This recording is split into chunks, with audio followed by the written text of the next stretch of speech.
So just as we all suspected, the Jamaica Talawas CPL franchise appears to be leaving Jamaica sooner rather than later. Heard a Talawas official explaining again today that the franchise is still not getting enough sponsorship support from the Jamaican government or the private sector, and that the franchise lost almost $3 million over the past 2 seasons, and things cannot continue like this. And that some other islands in the Caribbean are expressing an interest in taking the Talawas from Jamaica.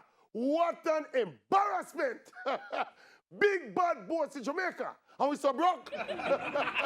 But again though, the CPL is so popular, so well attended, so well viewed all over the world, and I still cannot see how neither the private sector nor the government can formulate a mutually beneficial partnership with the Jamaica Talawas. Anyway, the reality is that we are not the richest country in the region. Our dollar is not the strongest dollar in the region, and we don't support cricket as much as the other countries in the region. And if we cannot sustain a T20 franchise, we cannot sustain a T20 franchise.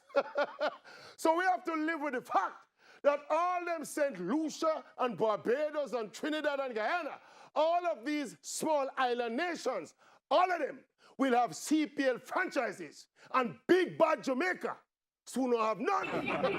Me shame. God know me shame. Me shame like that. Me shame.